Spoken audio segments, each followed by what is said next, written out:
Hey guys, welcome back to Voice Bootcamp. This is Faisal Khan, Cisco Collaboration Instructor at Voice Bootcamp. In this video, I'm going to show you how to configure PCCE to communicate with the call manager. Now, we already know that the PCCE already has integrated with call manager using the peripheral gateway or PG, and that part has been configured. So let's go take a look at it. So if I go back to my inventory, you'll see that you will have a call manager publisher right there. And then you also have miscellaneous, you have a call manager subscriber.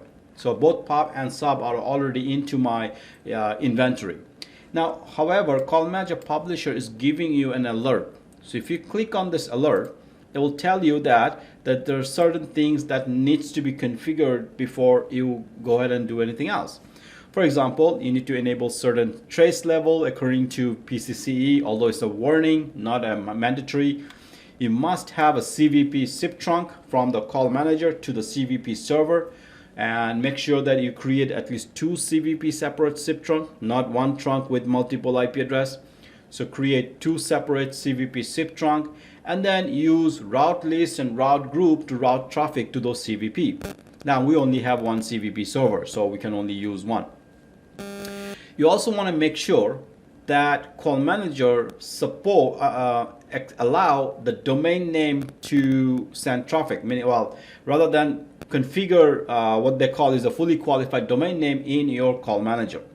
And the reason for that is in PCCE you send traffic not to an IP address but rather to a SIP server group, and SIP server group use fully qualified domain name. If you are someone who have experience working with CVP before, you probably have remember that in CVP you had to create some static route, and that static route will usually point to, let's say, a call manager or a virtual voice browser. Well, now everything has to point to SIP group. So for that, you need to make sure that also allow so that the call manager accepts traffic for that particular domain. So this is something that we're going to do. So let's go ahead and take a look at it. So first thing you're going to do is go to call manager and make sure that your call manager is configured with a SIP trunk.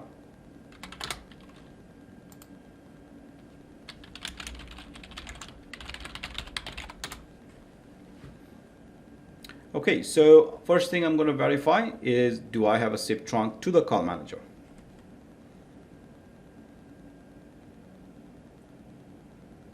Okay, so go device, trunk, add, and we're gonna simply, well, I don't have one because I know I configured the system.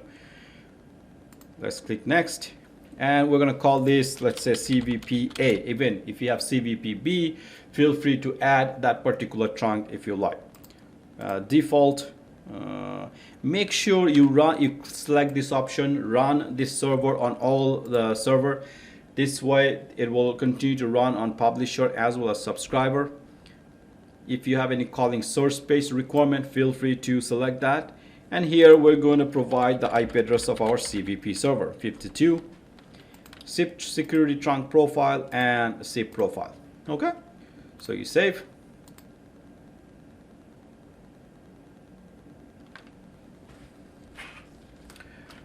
Now, once the trunk has been saved, make sure you do reset them. And if you don't, what happens is the call manager does not initiate a signal to that particular IP address. So sometimes it does not go in service, basically. So we're going to make sure it is resetted. And next step is I'm going to make sure that I have a route group. We'll call this CVP.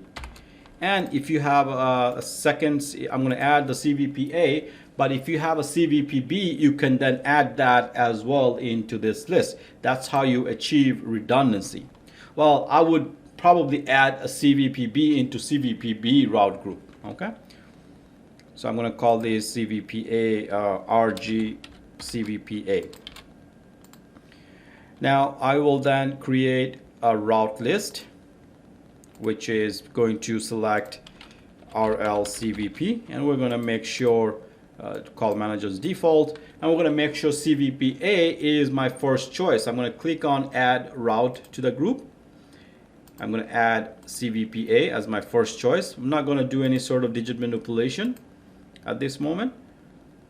and basically make sure you run this on all nodes. This is very important. And then you save. Now if you have a CVPB route group, please feel free to add that as a backup or redundant option.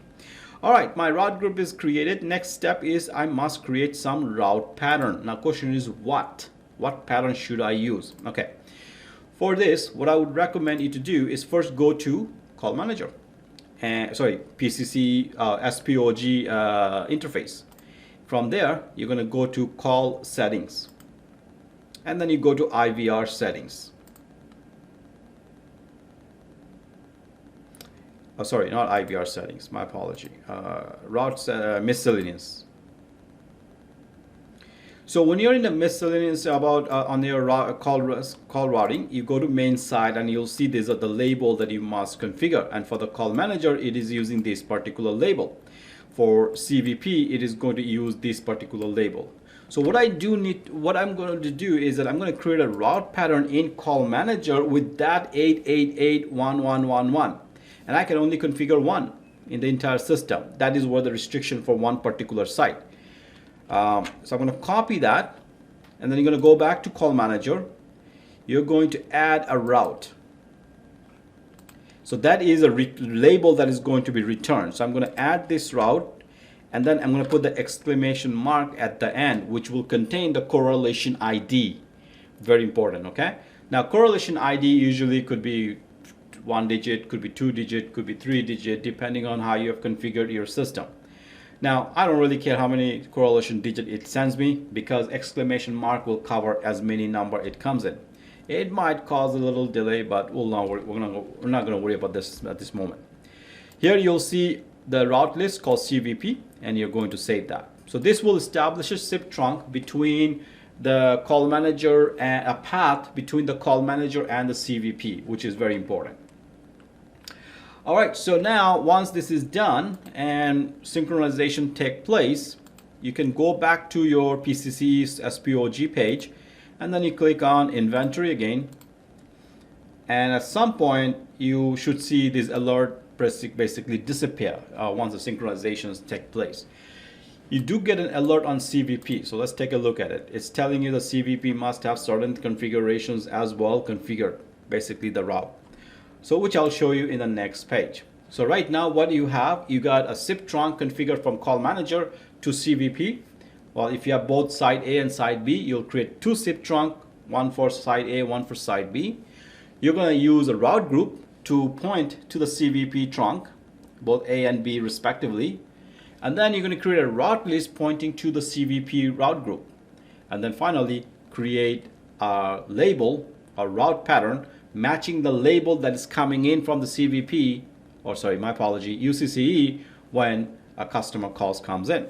Now, in some cases, we could use the same label for both call manager and CVP, or you may, for the sake of troubleshooting, you may want to separate them so that you can understand where the call is coming in from.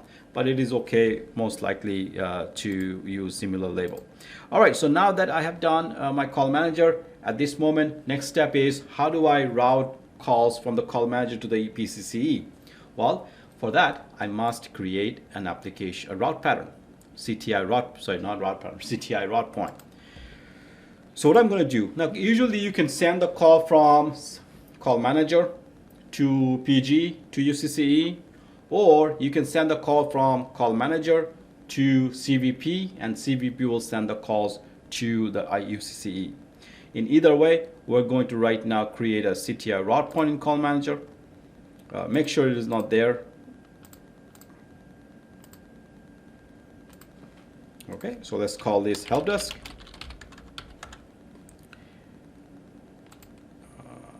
Device pool's done, save, add a line, and we're gonna call this 2000.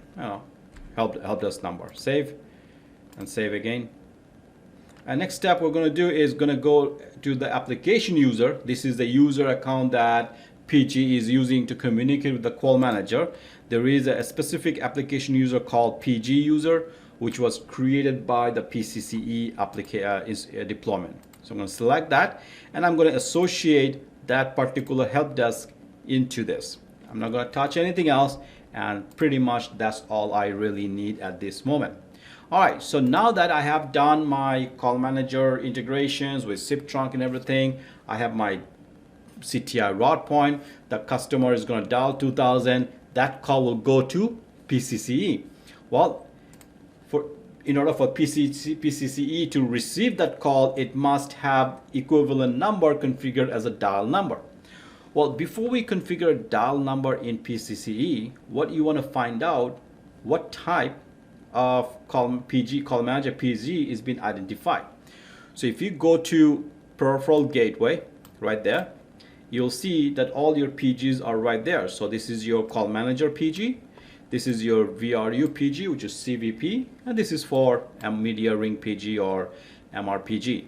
Right now we're concerned about the call manager, and if you look at the call manager PG, at the end is a routing type called internal voice. This is very important, internal voice. So what you're going to do now, you're going to go back to UCCE, call routing, and I'm going to go to route settings, and one of the things I'm going to do is create a dial number right there. So it's equivalent of 2000.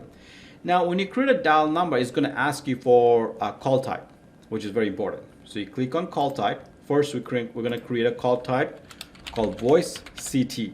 It's a voice call, and I'm going to keep it everything default. So now that call type has been created, I'm going to associate a dial number, and I'm going to call this dial number 2000. I'm going to call this VBC help desk. It's going to be for the main site. Routing type is external, internal. This is the reason why I went to the peripheral gateway to find out what is the routing type for my call manager. Well, it's called internal, so I'm going to select that, and everything else is going to default. Yeah, everything else, call type. So call type, I'm going to choose voice CT, and it's important that you select a call type because things are slightly different than old deployment. So save it. So now I have a phone number 2000. Literally at this moment, if I dial the number, I should see call hit my PCCE. All right, so let's find out how to do that. So first, we're gonna make sure we have a phone. Okay, that's important, right? So what I'm gonna do, I'm going to enable auto registration on my publisher.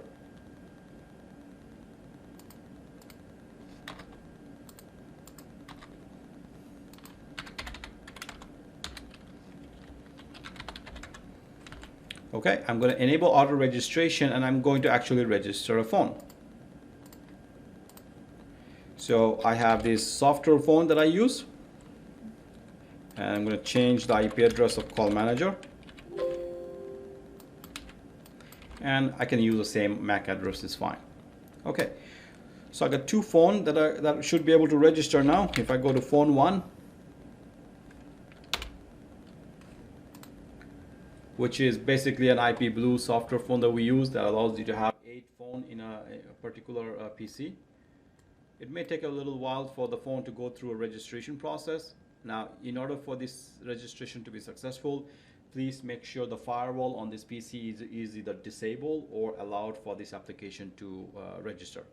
So for 2001 has been registered, and if I go to the device, you'll see the phone is right there. What I want to do, because this is an auto registration phone, there is something that is a little annoying. This idle URL, I want to change that.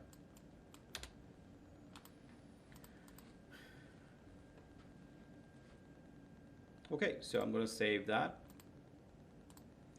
and now I have this phone should be able to call. Now while it makes a call, I want to be able to test it, right?